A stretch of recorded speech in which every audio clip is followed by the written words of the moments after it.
Sometimes one little thing, like flipping over a card, can change a guy's whole life. Jacob Stone never thought a cold night in a Montana bar would lead him to something he didn't even know he was looking for. He won an old hunting lodge in a card game from a guy he didn't know, a place nobody had been to in years.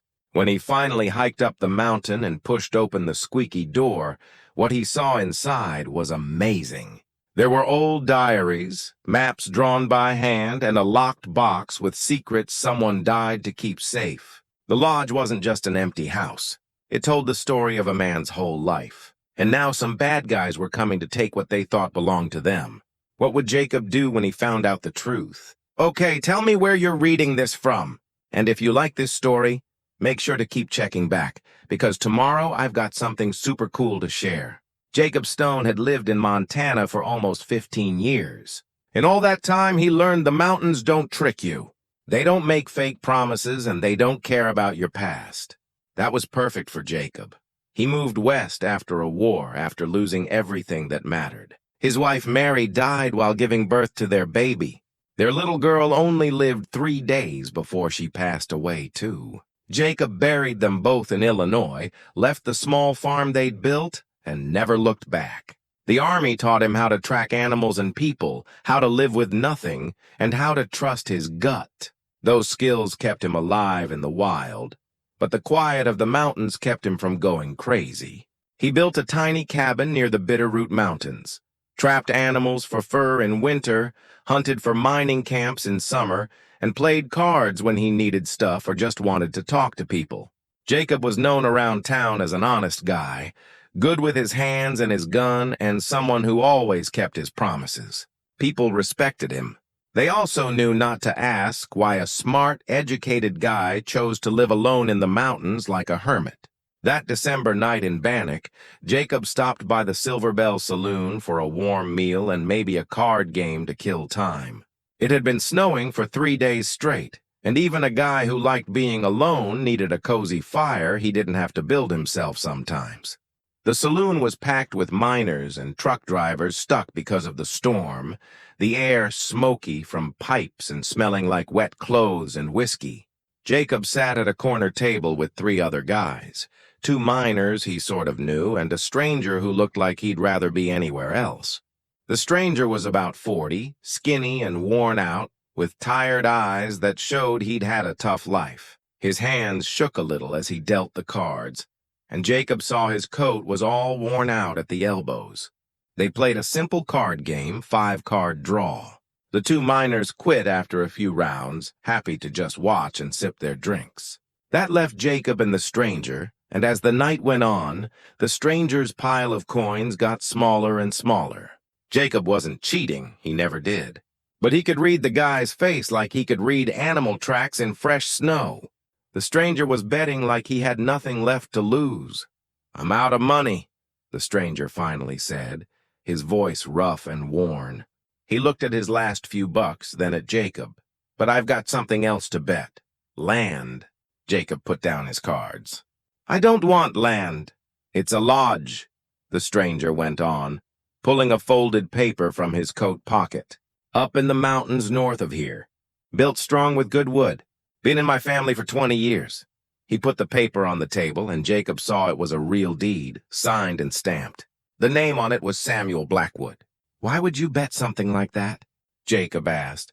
The stranger, Jacob figured he was Samuel Blackwood's son, looked him in the eye for the first time all night.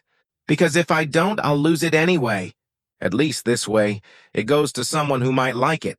He paused, then said quietly, "My dad built that place. Died there 5 years ago.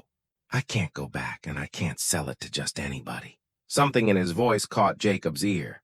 Not just sadness, but guilt. A heavy feeling Jacob knew all too well.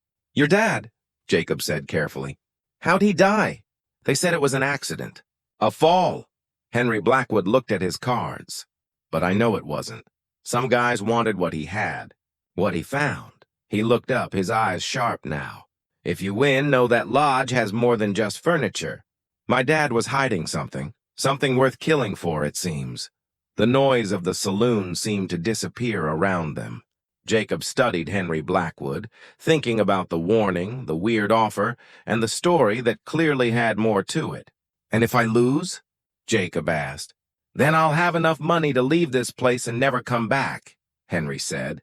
"Either way, I'm done with it." Jacob looked at his cards, then at the deed. He thought about his cabin, another lonely winter, and how sometimes a guy needs a reason to keep going, even if it's just a mystery with a warning from a guilty stranger. "Call," Jacob said, showing his cards. 3 kings. Henry closed his eyes for a long moment, then showed his cards, a pair of 10s. He stood up slowly, picked up the deed, and handed it to Jacob. "It's about 60 miles north and east of here. Follow the Clearwater River to where it splits at a big meadow. Then take the east path. You'll find a trail marked with stacked stones. The lodge is at the end in a small valley." "You're giving me directions?" Jacob asked. "I'm giving you a chance," Henry said. "My dad was a good man who tried to help people nobody else cared about.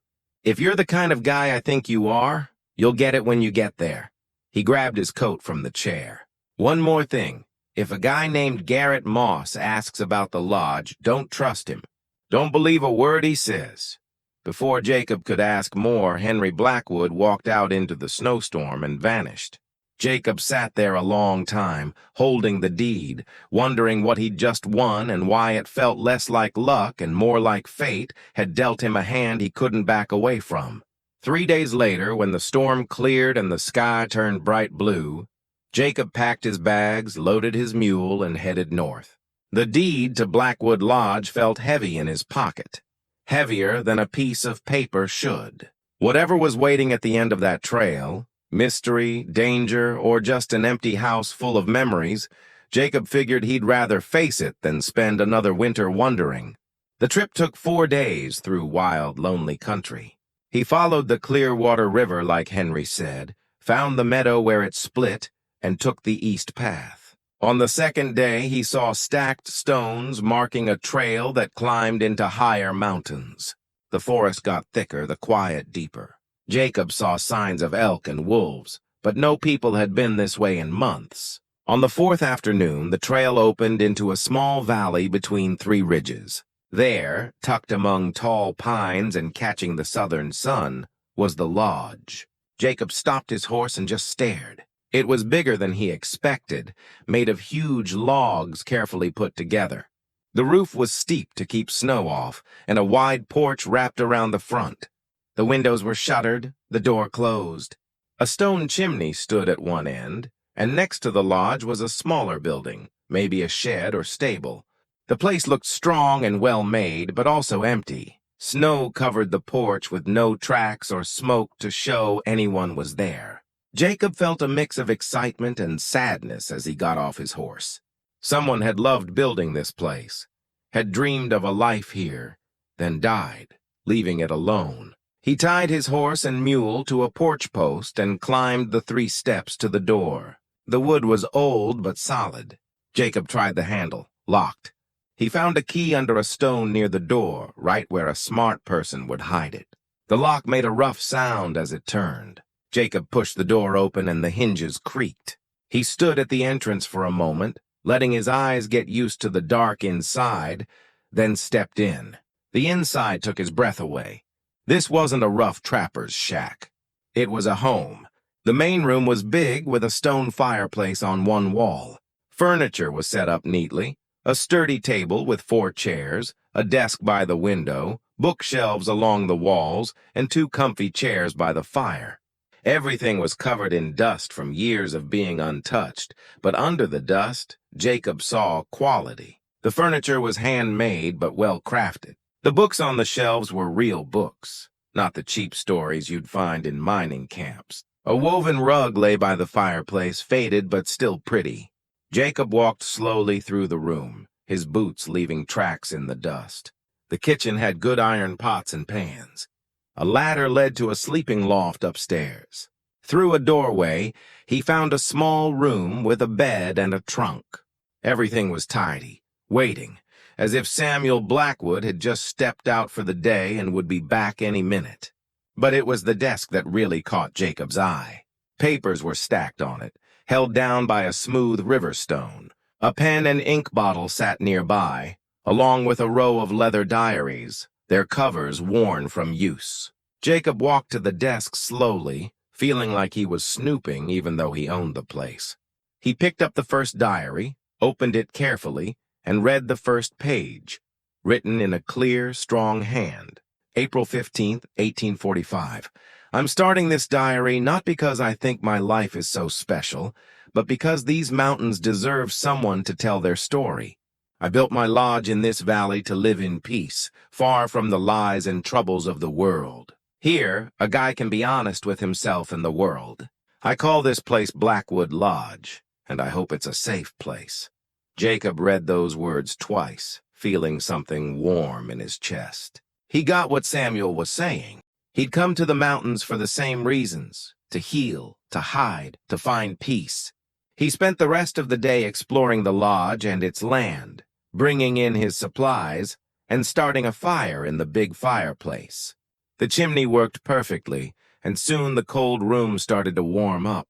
As the sun set and shadows grew long, Jacob lit a lamp, sat in one of the chairs by the fire, and started reading Samuel Blackwood's diaries.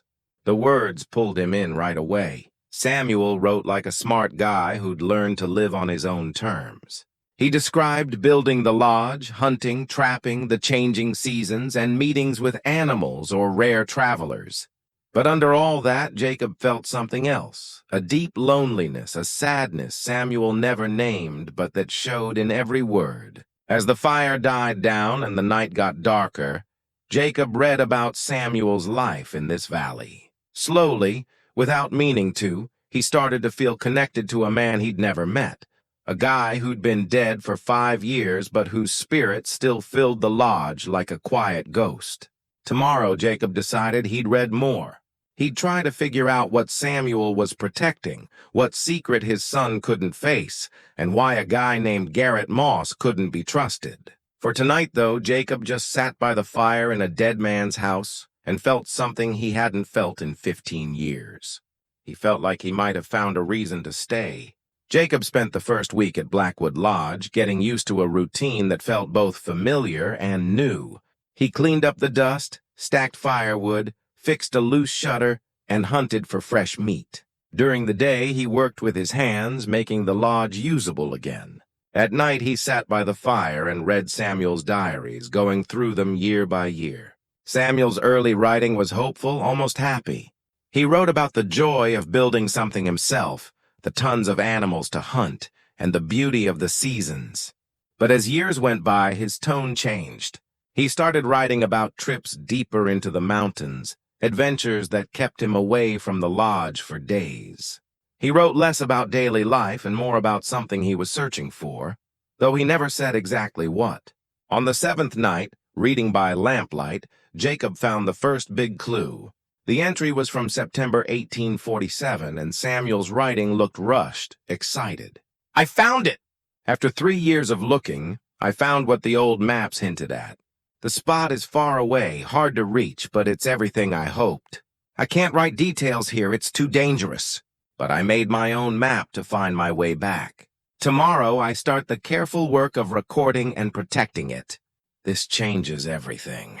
Jacob read the entry 3 times, then checked the diary closely. He felt the binding, looking for loose pages or hidden spots. On his 4th try, he found it. The back cover was a bit thicker than the front. Using his knife, he carefully cut the leather and pulled out a folded piece of paper sewn inside. It was a hand-drawn map, super detailed. Jacob recognized the valley where the lodge was, the ridges around it, and the rivers. Lines led from the lodge to different spots in the mountains, each marked with a weird symbol, some like letters, others like pictures. Next to each symbol, Samuel wrote numbers, maybe distances or heights. Jacob spread the map on the desk and studied it by lamplight. Whatever Samuel found, he went to a lot of trouble to hide it. The map was like a puzzle, useless unless you understood the symbols, and Samuel never explained them in his diaries. Jacob was still looking at the map when he heard horses outside, 3 by the sound. He folded the map fast, tucked it in his shirt, and moved to the window.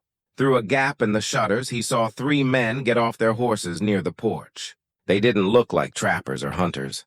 Their clothes were sturdy but fancy, their guns too nice, their horses too healthy. These guys had money and a mission. Jacob opened the door before they could knock, stepping onto the porch with his rifle held casually but ready. "Can I help you, fellas?"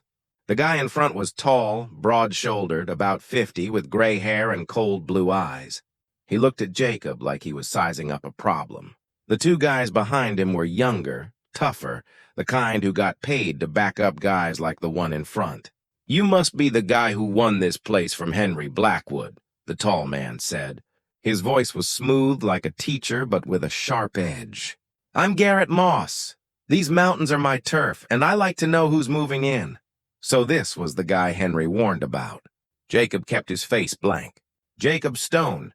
I'd say these mountains don't belong to anybody, Mr. Moss." Moss smiled, but it wasn't friendly. "Deep thinker, huh? I like that. But let's cut to the chase, Mr. Stone. This lodge and its land have interested me for a while. I made Samuel Blackwood some good offers before his so-called accident. I'm ready to make you an even better one." "Not selling," Jacob said. "Just got here. You might want to think again," Moss said, still sounding nice but standing a little tenser. "This is lonely country. A guy by himself can run into all kinds of trouble.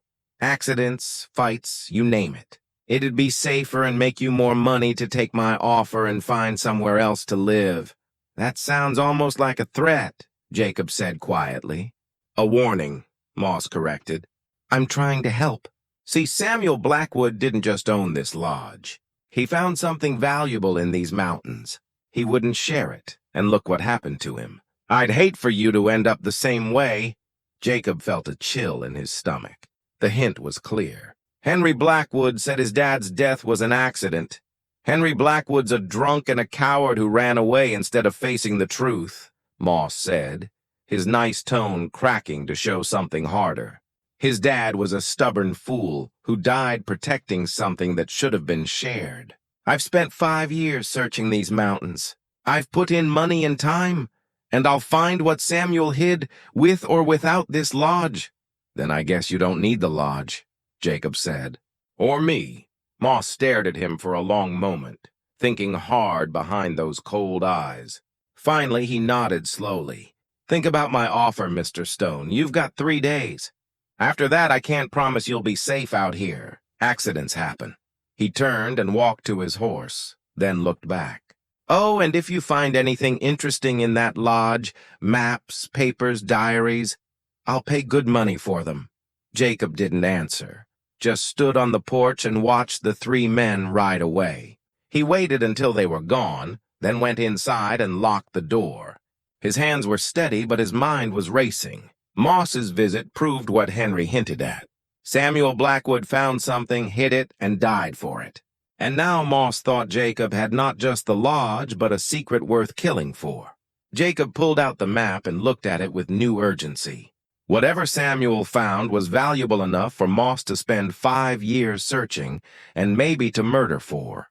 Now Jacob was standing in Moss's way. The question was what to do about it. Jacob had fought in the war, survived as a scout in dangerous places, and knew how to handle tough guys. But he also knew when he was outmatched. 3 days wasn't much time to prepare, and he didn't even know what he was getting ready for. He spent the next morning checking his supplies and weapons, making sure everything was secure. Around noon, he heard a horse coming and moved to the window, rifle ready. But it was just one rider, an old man on a tired-looking horse. Jacob relaxed a bit when he saw the guy, a trapper, probably 70, with a weathered face and kind eyes. The man got off his horse slowly, stiff from age and a hard life. "Name's Tom," he called out.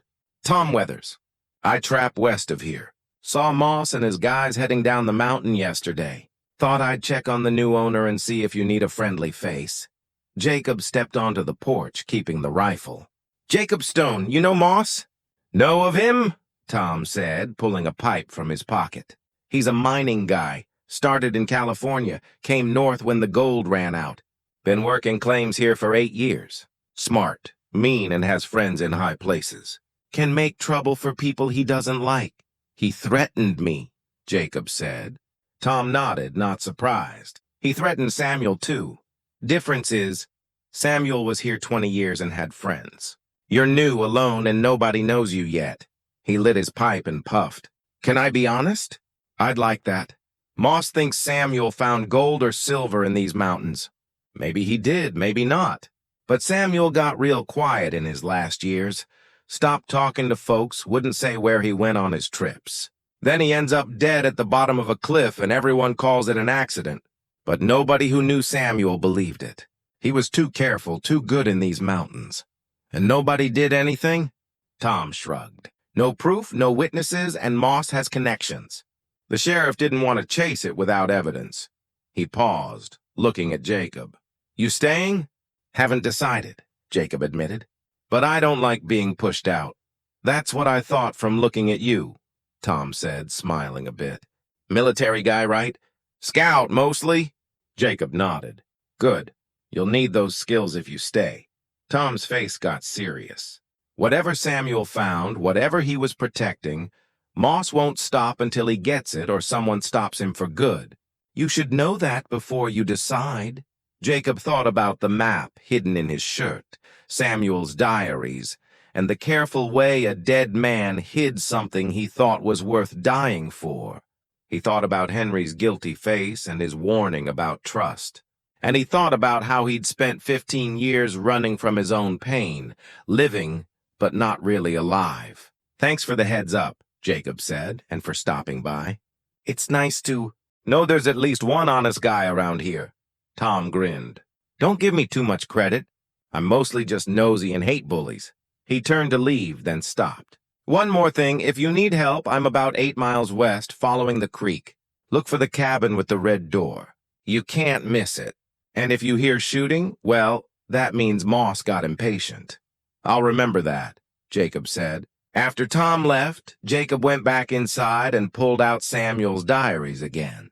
Now that he knew what to look for, he read with a new focus, searching for clues about what Samuel found and why it mattered so much. The answer came in an entry from 1848, written carefully, like a guy choosing his words on purpose. I've decided to dedicate my life to something bigger than just making money. What I found in these mountains isn't mine, and it definitely doesn't belong to guys like Moss who'd use it to get rich. I'll spend my life making sure what should be protected stays safe, and what should go back to its rightful owners gets returned. This is risky work, but it's good work. Maybe it'll give my life the meaning I came here looking for. Jacob sat back, holding the diary, feeling the weight of what he'd inherited. Samuel wasn't protecting gold or silver. He was protecting something else, something he believed belonged to other people. And somehow, through a card game with a guilty son, that job had passed to Jacob. He looked around the lodge at the strong walls, the cozy furniture, the shelves of books. This was a home built by a guy who cared about more than himself. A safe place, like Samuel wrote in his first entry. And now it was Jacob's safe place, if he chose to fight for it. Jacob pulled out the map and studied the symbols again. Tomorrow, he decided, he'd follow the first marker and see what Samuel was protecting. He had 3 days before Moss's deadline. That gave him time to figure out what was at stake and decide if this was a fight worth picking. Outside, the sun set behind the western ridge, painting the snowy peaks gold and red. Jacob stood at the window, watching the light fade, feeling something he hadn't felt since Mary died. A spark of purpose, a reason to care about more than just surviving. Whatever Moss was planning, Jacob knew one thing for sure. He wasn't running. Not this time. Samuel Blackwood stood his ground for something he believed in, and Jacob would honor that, even if it cost him everything. He built up the fire, made coffee, and sat down to study the map by lamplight. Somewhere out there, Garrett Moss was making his own plans. Let him. Jacob had faced worse than a greedy mining boss and his hired men. He'd learned long ago that the most dangerous guys weren't the ones who made threats. They were the ones who kept their word. Jacob woke before dawn like he always did, lying in the dark loft, listening to the quiet lodge. The fire had burned low, and frost covered the windows inside. He dressed fast, his breath puffing in the cold, then climbed down to restart the fire and make coffee. While the coffee brewed, he looked at the map again by lamplight. The first symbol was marked about 3 miles northeast of the lodge, up a ridge overlooking a narrow canyon.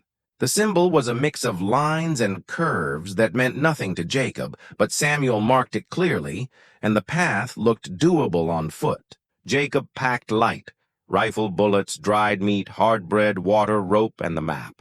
He also took one of Samuel's diaries, the one from the years when Samuel started his secret trips. If he was going to understand what he'd inherited, he needed to see what Samuel saw. The morning was clear and cold, the kind of winter day in the mountains where everything looks sharp and clear. Jacob set out, following the map's route, moving carefully like a guy who knew mistakes in the wild could get you killed.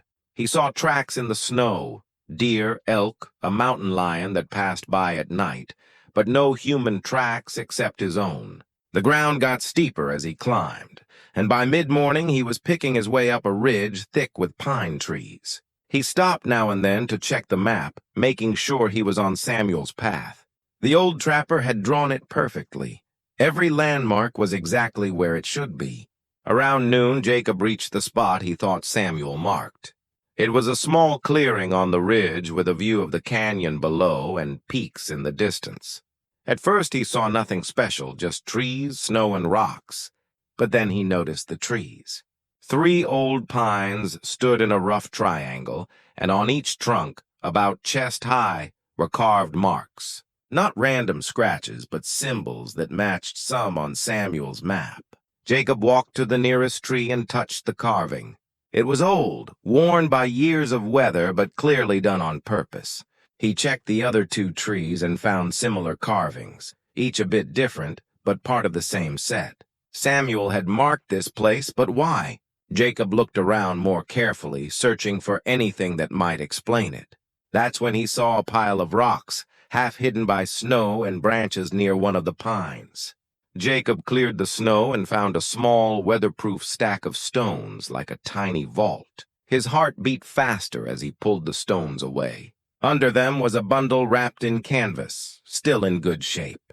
He carried it to a flat rock to look at it closely. Inside were a leather pouch, a small wooden box, and a folded piece of hide with markings. Jacob opened the pouch first and found arrowheads. Not rough ones, but beautifully made from black stone and flint. Really old, Jacob thought.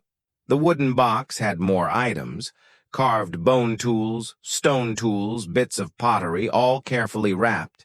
The hide, when unfolded, had painted symbols and figures. Not just art, but something important, maybe for ceremonies. Jacob sat back, starting to get it. These weren't Samuel's things. They were native artifacts, probably from the Salish or another tribe that lived here long before settlers came. Samuel wasn't hunting for gold. He was protecting cultural treasures that were being destroyed or stolen as settlers moved in. Jacob wrapped everything back up and put it in the hiding spot, rebuilding the stones as he found them. He got why Samuel was so secretive, why he made the coded map. Guys like Moss saw native artifacts as stuff to sell to rich folks back east, but Samuel saw them as something to protect, maybe to give back to the people they belonged to. This was bigger and more dangerous than Jacob thought. If Moss found out what Samuel was really doing, he'd either wreck the hiding spots looking for gold or steal the artifacts to sell. Either way, Samuel's work would be ruined. Jacob headed back to the lodge as the afternoon light started to fade, his mind racing with what this meant. He understood what he'd inherited, but he didn't know how many hiding spots Samuel made or where they all were. The map showed at least a dozen marked spots, and he had less than 2 days before Moss's deadline. When he got to the lodge, he knew something was wrong right away.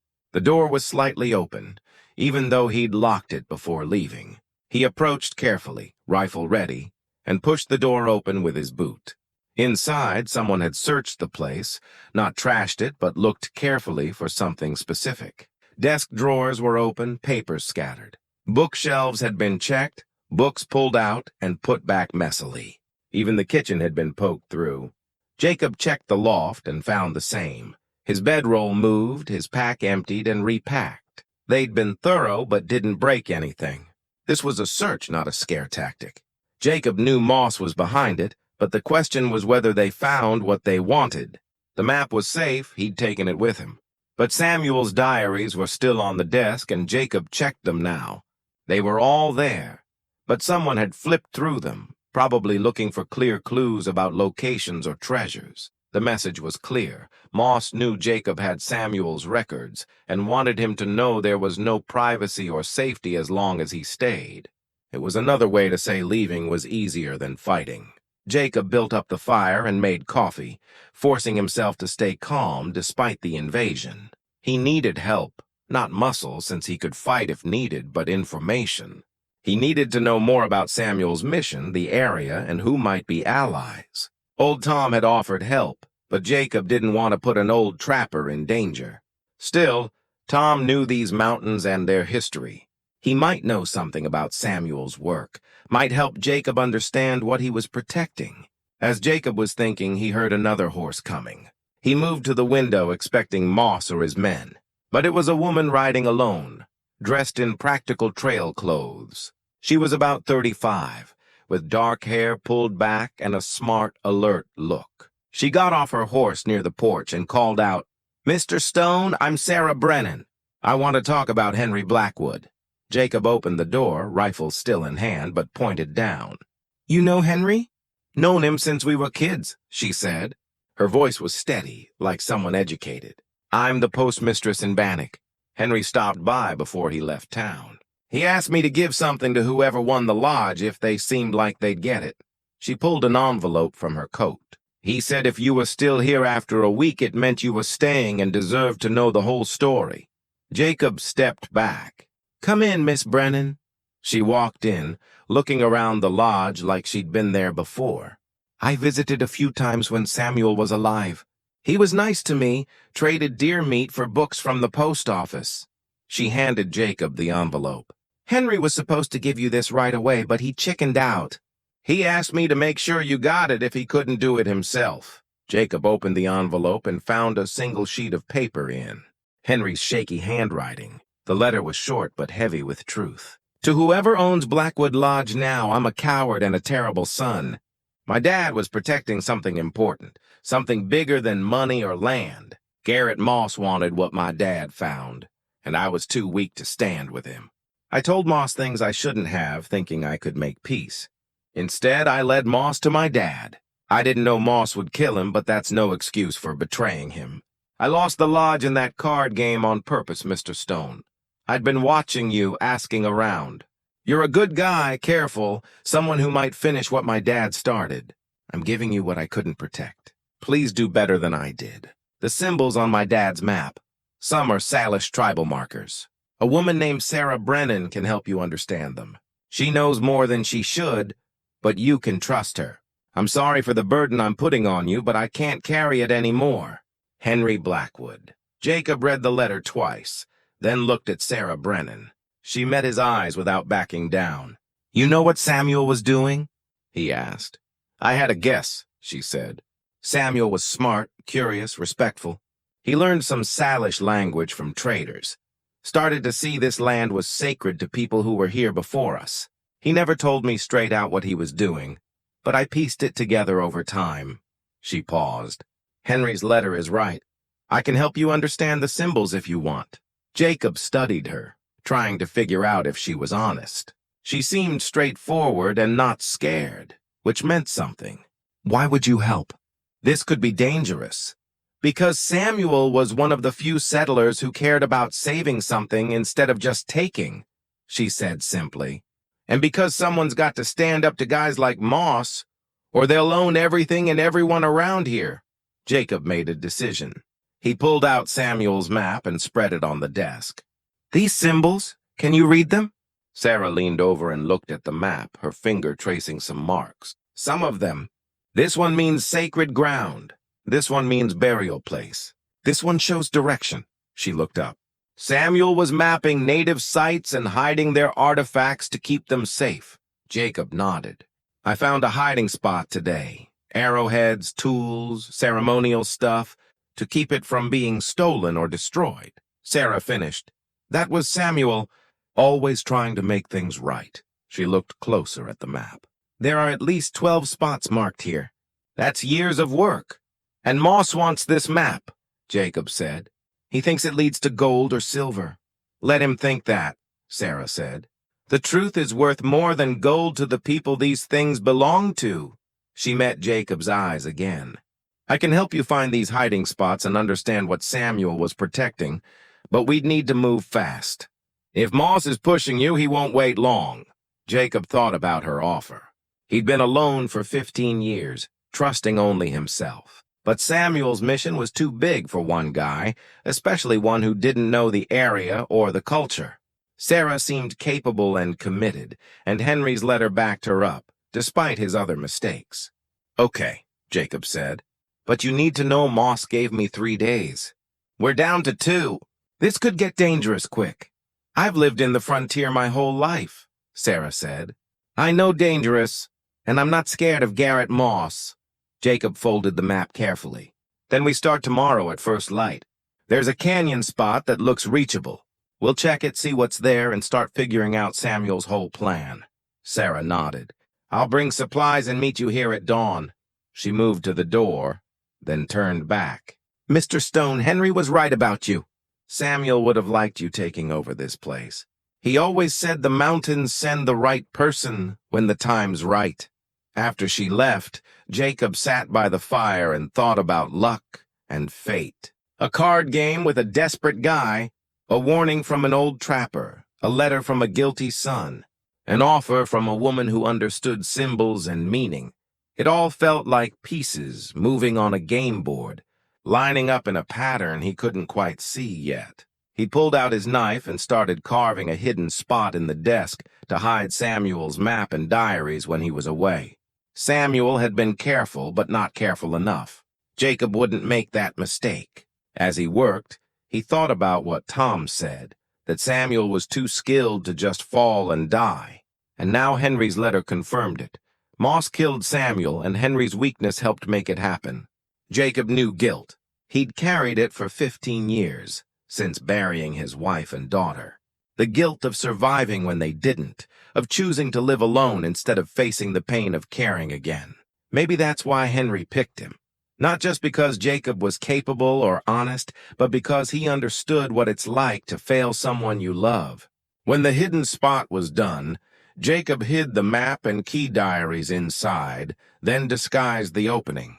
Tomorrow he and Sarah would start finding Samuel's hiding spots, understanding his work, and eventually they'd have to deal with Garrett Moss, who wouldn't stop until he got what he wanted or was stopped for good. Jacob checked his weapons, counted his bullets, and got ready for whatever was coming.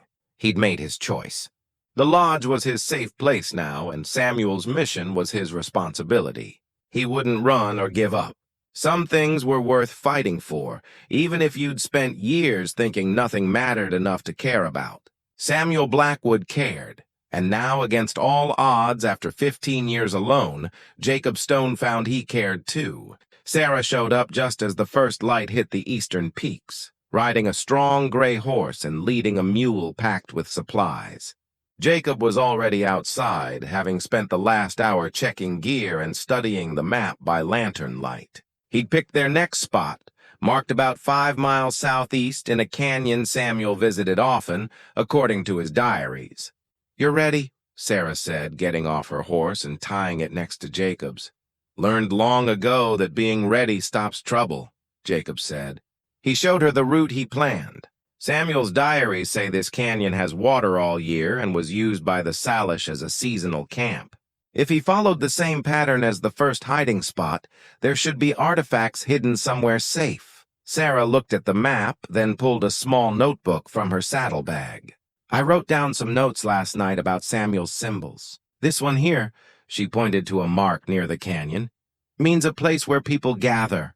It's special, not just a camp, but somewhere important things happened."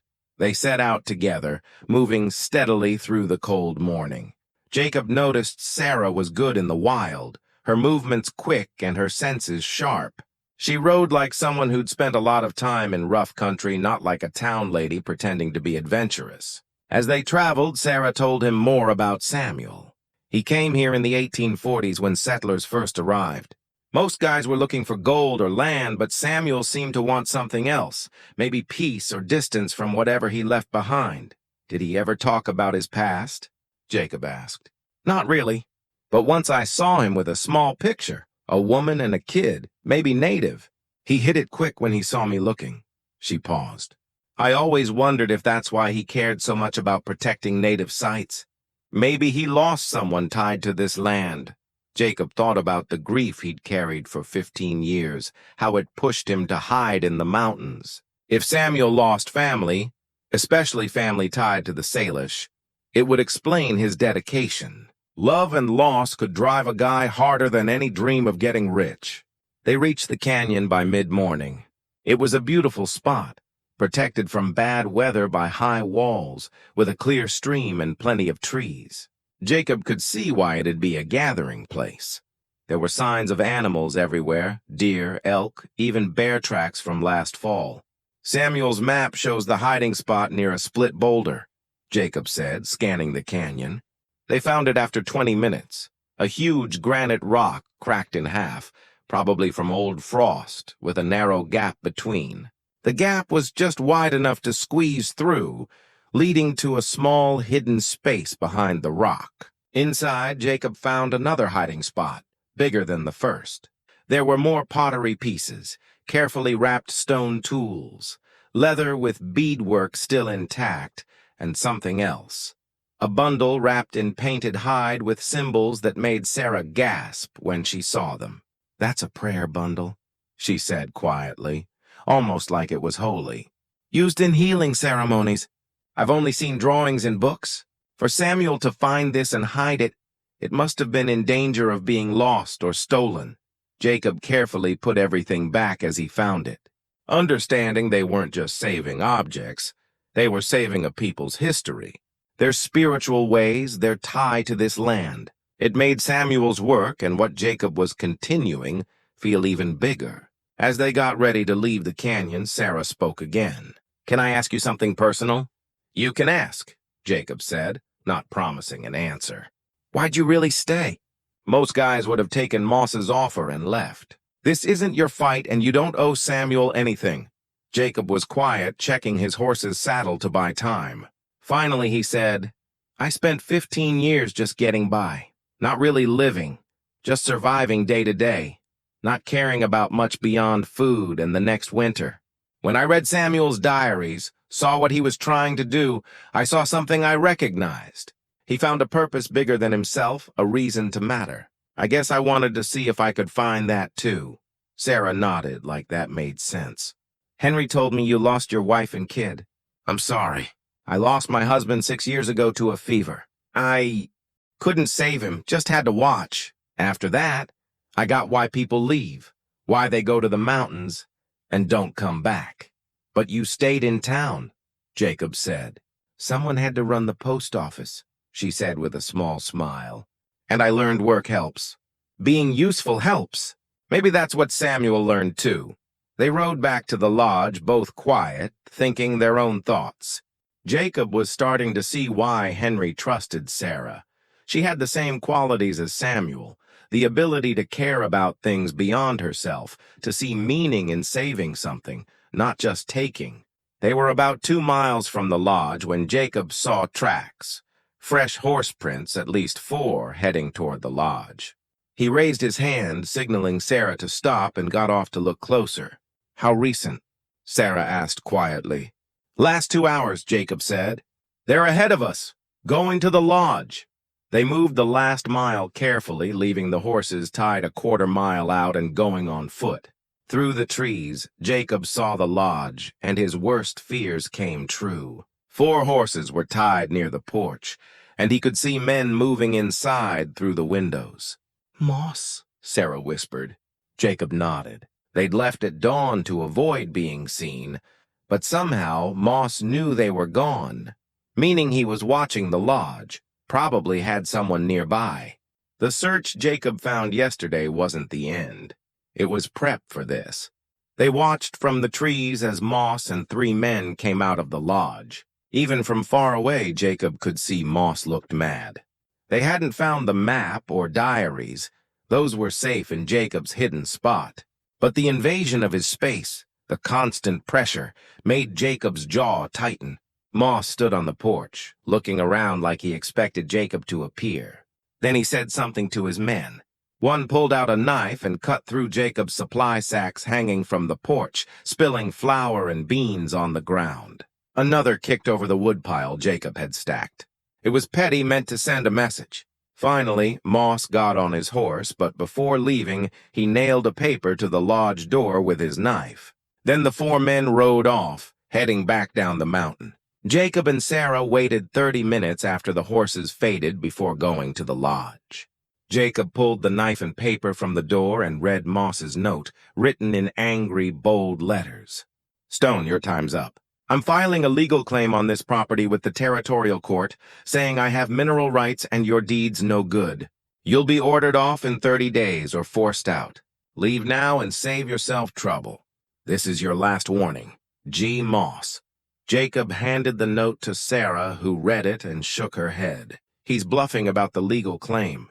The deed's real and there's no record of mineral rights. But he can drag you to court for months, cost you money you don't have, and make your life miserable. That's his plan," Jacob said.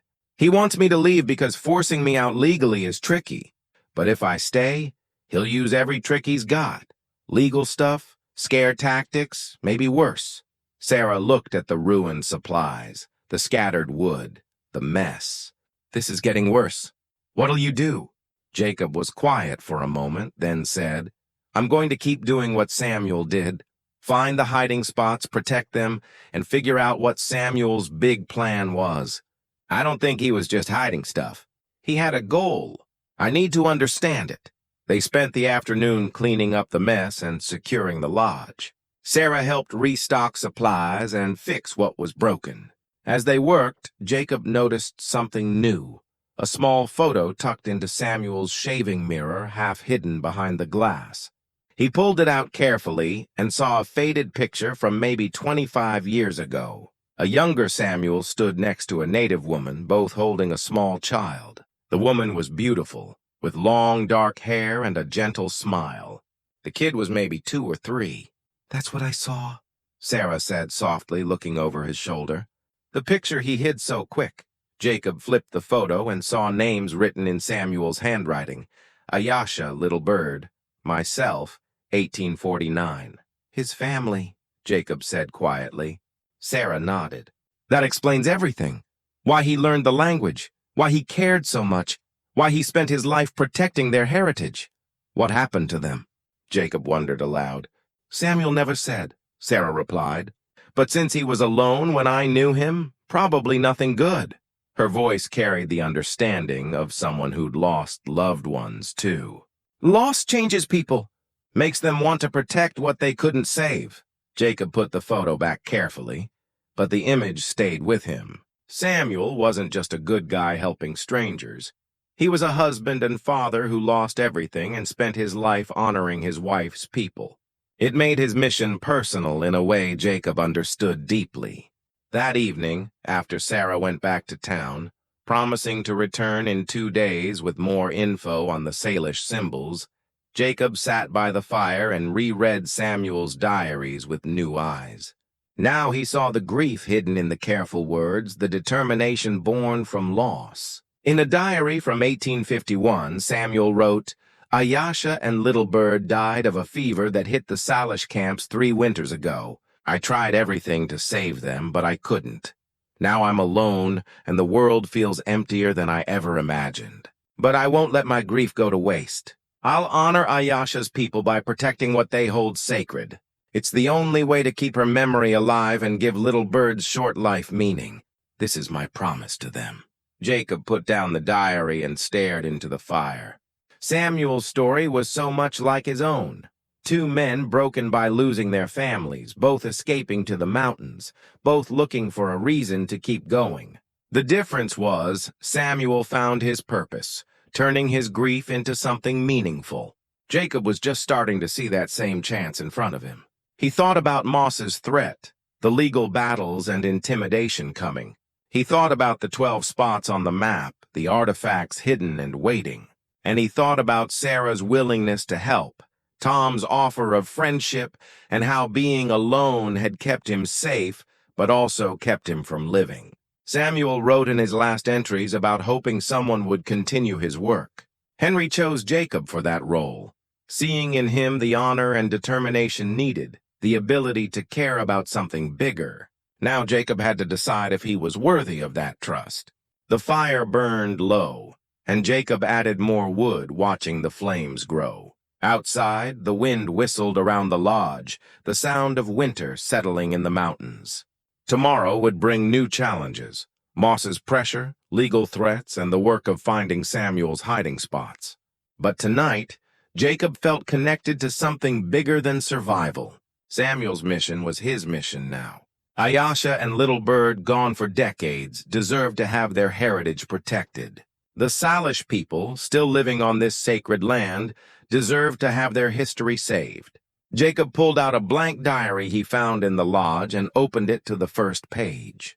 If he was going to continue Samuel's work, he needed to write it down properly, like Samuel did. He dipped a pen in ink and started, "My name is Jacob Stone, and I've inherited a job I didn't ask for but can't refuse." Samuel Blackwood spent 20 years protecting what others would destroy or steal. He did it for love, honor, and to make things right. I'm starting this diary to continue his work and honor his memory. If someone else has to take this up after me, they'll know what was done and why it mattered. He paused, then added, Samuel wrote that the mountains don't lie. I get that now. In these mountains, a guy finds out who he really is and what he cares about. I thought I came here to hide. Instead, I found a reason to stand and fight. Jacob closed the diary and hid it with Samuel's in the secret compartment. Tomorrow would test him. Moss wouldn't stop and the danger would grow. But Jacob had chosen. He was staying and carrying on Samuel's mission. Some fights were worth having, even against tough odds. Some legacies were worth protecting, even if they cost everything. Jacob had spent 15 years learning to survive alone. Now he'd learned to live for something bigger. Samuel's photo with Ayesha and Little Bird stayed in the mirror frame, a reminder of what love could push a man to do. Jacob understood that now and was ready for whatever came next. 2 days later, Sarah came back as promised, but she wasn't alone. She brought news from town that changed everything Jacob thought he knew. Sheriff Clayton was in Bannock yesterday, she said as they sat at the lodge table with coffee. Moss filed his legal claim like he said he would. Clayton's not sure about it, but he's got to check it out. Will he be fair? Jacob asked. Clayton's a good guy for a territorial sheriff, Sarah said. He won't take Moss's money, but he has to follow the law. If Moss can make the deed look fishy, Clayton might have to order you off until a judge decides. She paused. That could take months, and Moss knows you can't afford to fight that long. Jacob nodded, accepting the truth. Then we work faster. We need to find and write down all of Samuel's hiding spots before I'm kicked off. Once we know what we're protecting, we can figure out the next step. Sarah pulled out her notebook. I talked to some old-timers in town who knew Samuel early on. One, a trader named Walsh, said Samuel visited Salish camps a lot, married into the tribe, and was respected by their elders. I found a photo, Jacob said. He showed her the picture of Samuel with Ayesha and Little Bird. They died of fever. Sarah's face softened. That explains why he cared so much. He wasn't just a stranger doing good. He was protecting his family's heritage. She studied the photo. If the Salish elders knew about his work, they might help us now. Do you know any? Jacob asked. I know of them. There's a winter camp about 20 miles west by the hot springs. The elders stay there in the cold months, led by a guy named Joseph Three Horses. He's respected, known for being wise and fair. She looked at Jacob carefully. If we can get a message to him, tell him what Samuel was doing and what we're protecting, he might give us advice. Jacob thought about it. Letting more people in went against his instincts, but Sarah was right. They needed help to understand Samuel's full plan. If Joseph knew Samuel, he might already know about the hiding spots. Can you get a message to him? Jacob asked. I've got trader friends who work with the Salish. I can send word through them, Sarah said, making a note. It might take a week or more for an answer, but it's worth a try. They spent the rest of the day reading Samuel's diaries closely, looking for patterns and clues about how he worked. Jacob had been reading them in order, but now they searched for specific details about each hiding spot. They learned Samuel started small, saving single items from abandoned camps or places miners were destroying. Over time, he built friendships with some Salish people, learned which places and items were most sacred. A diary from 1853 had a key entry. Joseph, 3 horses came today. We talked a long time about my work, and he gave me his blessing to keep going. He said the old ways are fading, that his people are being pushed off their land and losing their sacred places. He asked if I'd help save what can be saved so future generations can reclaim what's being taken. I said yes. This isn't just my work anymore, it's a promise to people I respect. So Joseph knew, Sarah said, reading over Jacob's shoulder. He was part of this from the start. Jacob nodded, which means when we contact him, we're not starting from scratch. We're building on a partnership Samuel already had. He felt relieved. They weren't making decisions about cultural treasures alone. Samuel had worked with the Salish elders all along. They kept mapping out the hiding spots, matching diary entries to the map's symbols. By evening, they had a good idea about 8 of the 12 spots, knowing what each held and why it mattered. The biggest hiding spot is here, Sarah said, pointing to a mark in a disputed area near an old mining claim. Samuel visited it a lot in his last year. Whatever he hid there was a big deal. Jacob studied the spot. That's close to where Moss has his camp now. If we go there, we'll need to be careful, or we wait until after Clayton checks the deed. Or until we have more help, Sarah suggested. Before Jacob could answer, they heard a horse coming fast. They moved to the window, Jacob grabbing his rifle. But it was old Tom, riding hard despite his age, his face red from effort. Jacob opened the door and helped him down. What's wrong?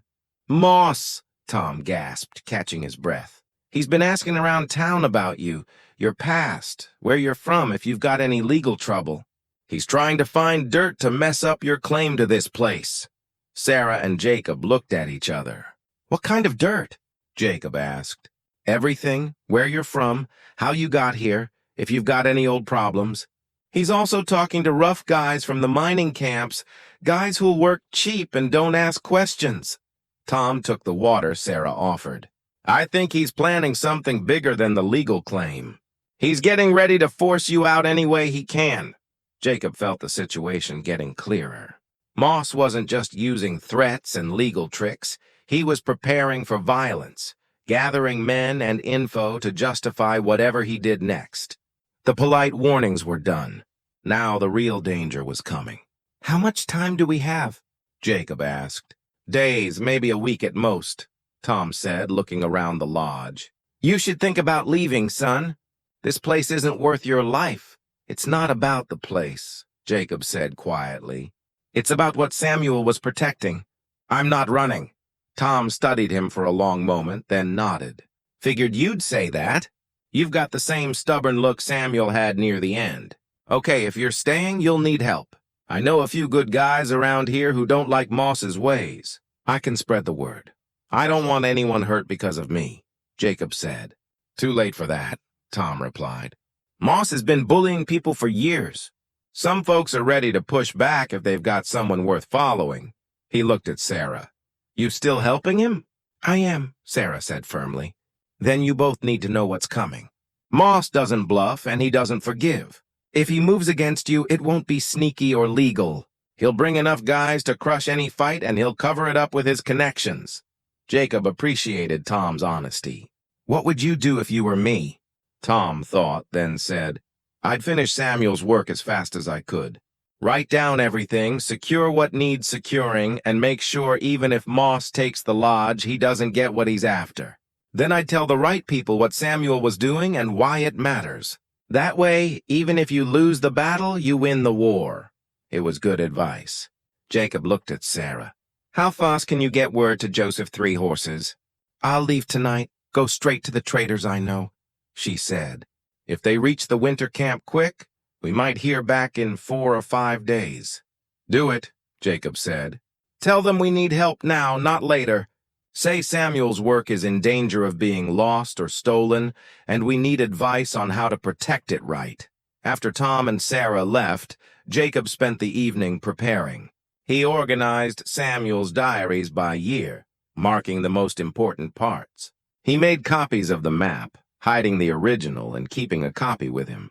He checked his weapons and ammo, placed supplies around the lodge for quick access, and mapped out escape routes if he had to run. But even as he got ready for a possible fight, he thought about Samuel's diaries, how a grieving man turned his pain into purpose. Samuel could have let loss destroy him, could have given up to bitterness. Instead, he chose to honor what he lost by protecting what was left. Jacob got that choice now, felt it changing him too. For 15 years, grief had made him small, shrunk his life to just surviving. But Samuel's legacy was pulling him back to the world, making him care about something beyond his pain.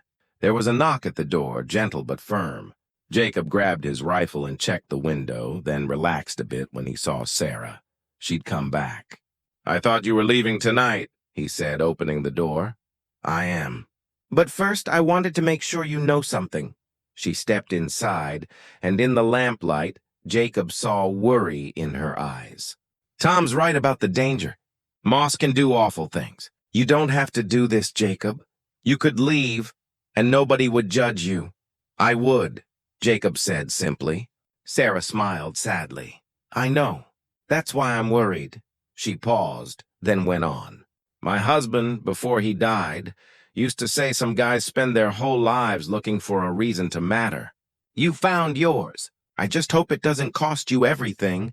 Your husband was a smart guy, Jacob said. He was, and he'd probably tell you what I'm about to say.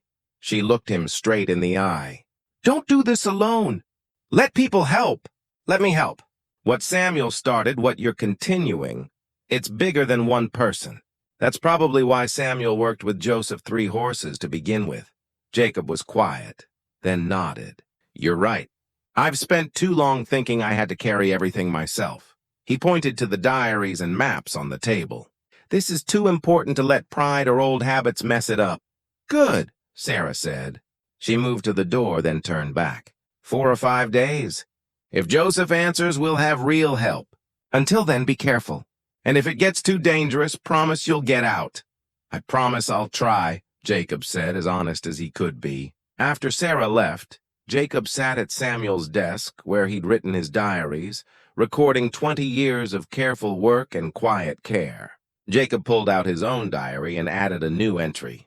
Tonight I learned Samuel's work was never meant to be done alone. He had partners, had the support of the people he was helping. I spent 15 years thinking being alone was strength, that needing nobody kept me safe. Samuel knew better. His strength came from connection, from a purpose bigger than himself. I'm learning that now, maybe later than I should have. If Moss comes, he'll find I'm not alone. And if I fall, others will carry on what Samuel started. That's the difference between just surviving and really living. Knowing some things are worth more than one life. One loss, one man's grief. Jacob closed the diary and put out the lamp, sitting in the dark with only the fire's glow. Outside, the wind moved through the pines, and a wolf howled far away. Other wolves answered, pack calling to pack. Jacob got the message. He'd been a lone wolf too long. Now it was time to remember even wolves survive by finding their pack, running together, protecting what matters as a group, not alone. Samuel understood that, and now, finally, so did Jacob. 3 days passed with no word from Sarah or the Salish elders. Jacob used the time to visit 2 more hiding spots, carefully writing down what Samuel protected at each. He moved cautiously, always watching for Moss's men tracking him. Twice he saw riders far off and changed his path, using his old scout skills to stay hidden. On the 4th morning, Sheriff Clayton arrived at the lodge. Jacob was ready, having expected the visit, with the deed handy and nothing in the lodge that could give Moss ammunition for his claim. Clayton was in his mid-40s, worn by frontier life, but carrying himself with the careful authority of a guy who knew when to push and when to listen. He got off his horse slowly, giving Jacob time to size him up, and approached with his hands empty and visible. "Mr. Stone, I'm Sheriff Clayton. I need to talk about this property and Moss's legal claim." Jacob pointed to the porch. "Coffee's hot if you want some." They sat on the porch in the cold morning air, and Clayton took the coffee gratefully. He pulled out a leather folder with official papers and set them on the small table between them. "I'll be straight with you," Clayton said. "Moss filed a complaint saying the deed from Henry Blackwood is fake, that the land has old mining claims, and that you're on disputed territory. He wants a court review, and you kicked out until it's settled." "What do you think?" Jacob asked. Clayton sipped his coffee before answering.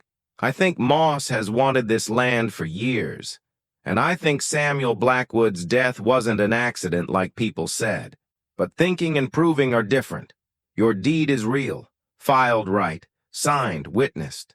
Henry had every right to give it to you, and you have every right to own it. So Moss's claim doesn't hold up? His claim about a fake deed doesn't, but the mining rights part is trickier. There are old territorial records from the 1850s showing mining claims around here. Moss says those cover this land, and Samuel never properly claimed the mineral rights when he built here." Jacob thought about Samuel's diaries, how carefully he recorded everything. Did Samuel register this land officially when he settled here? He did, in 1845. Proper claim, approved and recorded. But back then, mineral rights weren't always separated.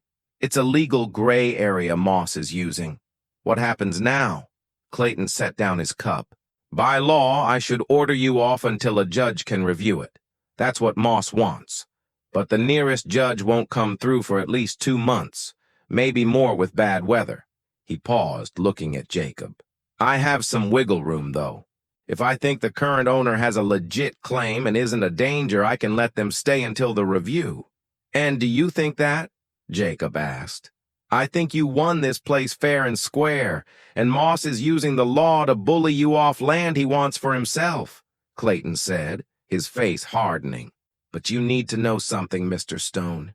If there's trouble, if anyone gets hurt, I'll have to step in no matter who started it. Moss knows this. He's hoping to push you into doing something that forces me to kick you out. I'm not looking for trouble," Jacob said. "Didn't think you were. Former military, right? Scout?" Jacob nodded. "Then you know about patience and strategy. Good. You'll need both." Clayton gathered his papers. "I'm ruling your deed is valid, and you can stay pending review. I'll file that today. It'll make Moss mad, but it's the right call legally." "Thanks, Sheriff." Clayton stood but didn't head to his horse right away. "Off the record, Mr. Stone, I'd like to know what Samuel was really doing out here. Moss says he found gold or silver. My gut says it was something else." Jacob decided to trust him. Clayton seemed honest, like someone who might get it. "Can I show you something?" He led Clayton inside and showed him parts of Samuel's diaries about protecting native sites and artifacts. He explained the hiding spots, Ayasha and Little Bird, and Samuel's work with Joseph Three Horses. Clayton read quietly, his face thoughtful. Finally, he looked up. "This is what Moss is after? Native artifacts? He thinks it's gold or silver. If he knew the truth, he'd probably steal the artifacts to sell to collectors back east. Either way, Samuel's work gets ruined, and I'm trying to keep it going until it can go back to the Salish people. That's what Samuel wanted." Clayton was quiet for a long moment, then closed the diary carefully. "This puts me in a tough spot. Protecting cultural artifacts, working with the tribes, that's good, but it's dangerous if Moss pushes hard." "I get that," Jacob said. "I don't think you do," Clayton said seriously. Moss has friends in the territorial government, big mining connections. If he thinks you're in his way, he won't stop at legal tricks. And if trouble starts, I might not get here in time to stop it. What would you do if you were me? Jacob asked, repeating the question he'd asked Tom. Clayton gave a grim smile. I'd finish Samuel's work fast, write down everything, and make sure lots of people know about it. That way, even if Moss takes the lodge, he doesn't get what he wants. And I'd keep my gun loaded. He headed to the door, then turned back. One more thing. There's a sealed ledger in the territorial office in Virginia City. Samuel filed it 10 years ago, labeled as a survey record, but I always thought it was more. You might want to check it out if you can get there. What's in it? Jacob asked. Don't know. It's sealed, only to be opened by Samuel or his chosen successor. Since you own his land, that's probably you. Clayton got on his horse. 2 months until the judge comes. Use that time smart, Mr. Stone, and watch your back. After Clayton left, Jacob sat on the porch, thinking about the ledger. If Samuel filed something official in Virginia City, it might list all the hiding spots, a complete record. But Virginia City was a 3-day ride, and leaving the lodge unguarded that long seemed risky with Moss watching. He was still thinking when he saw riders coming. 3, but not Moss's men. As they got closer, Jacob saw Sarah with 2 native men. One was old, with long gray hair and a wise face.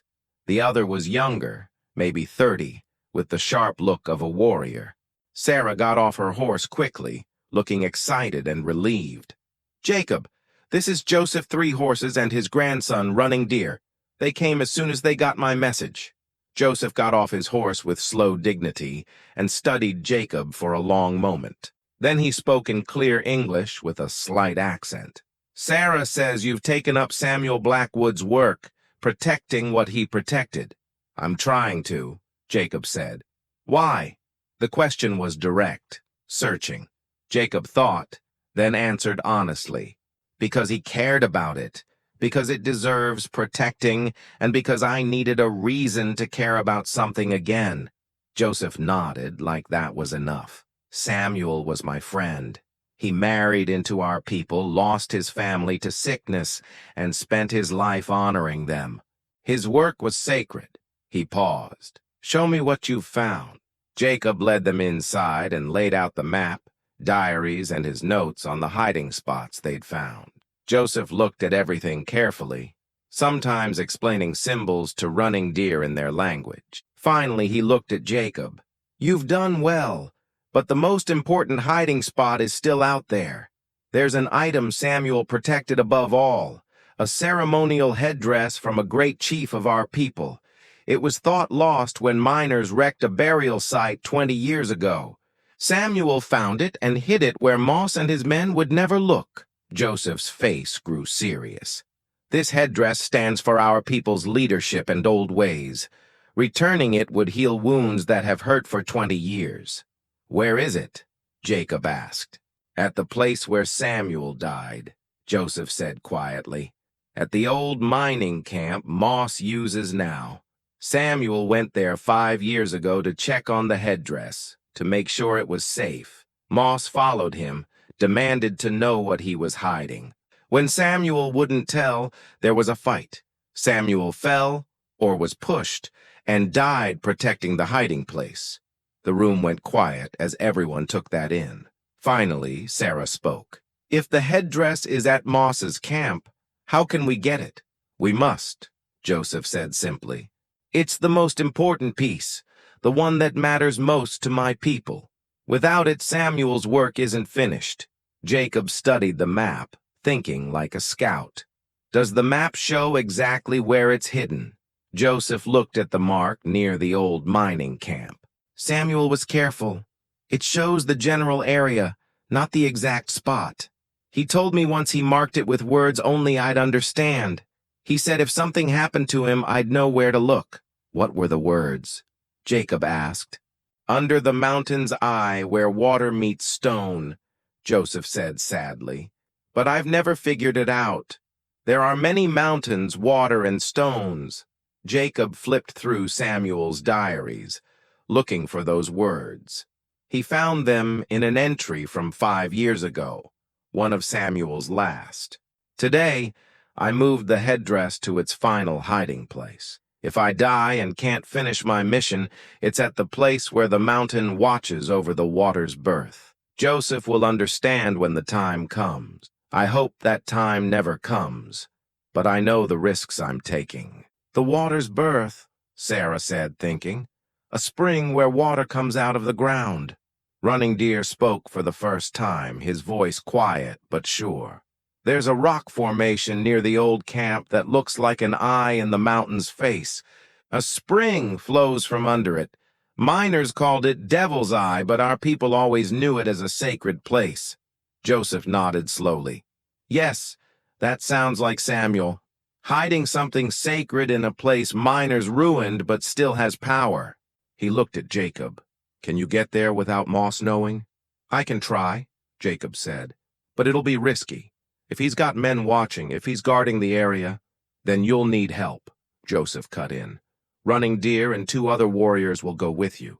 They know the land, how to move without being seen. I don't want to start a war, Jacob said carefully. This isn't about war, Joseph said. It's about taking back what's ours, what Samuel died protecting. We won't attack Moss or his men unless they force us, but we won't leave the headdress with them either. Jacob looked at Sarah, who nodded, then at Running Deer, who met his eyes with calm confidence. Finally, he looked at Joseph, at the weathered face of a man who'd seen his people lose so much and was trying to save what was left. Okay, Jacob said.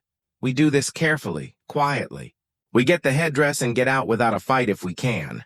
But if Moss or his men find us, we protect what needs protecting. As Samuel did, Joseph finished. They spent the rest of the day planning.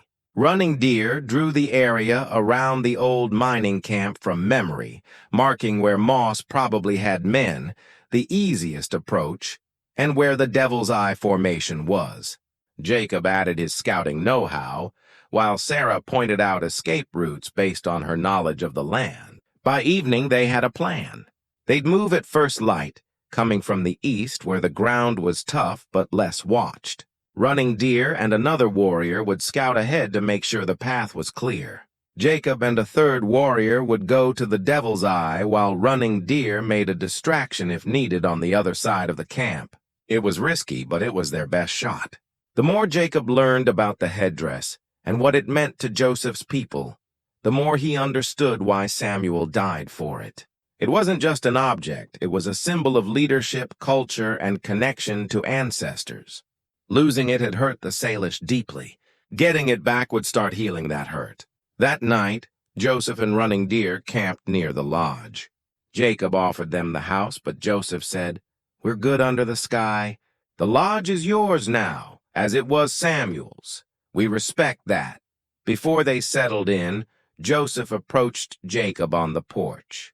"I want you to know something about Samuel. When he first came to these mountains, he was running from grief, like you. But he learned grief can turn into purpose, that loss can become meaning. He loved my daughter deeply, and when she and their child died, part of him died too.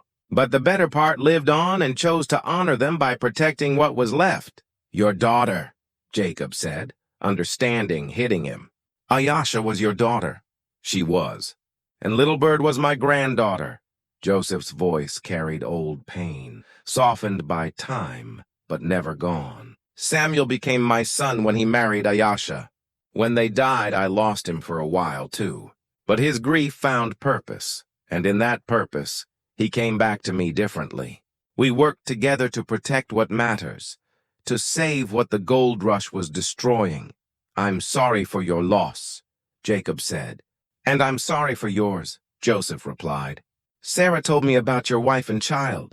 We're tied by similar griefs, you, me, and Samuel. Maybe that's why you're here now, why Samuel's work passed to you. The mountains send what we need when we need it, even if we don't see it at first." After Joseph went back to the campfire, Jacob sat alone on the porch, thinking about the connection revealed. Samuel wasn't an outsider helping strangers. He was family.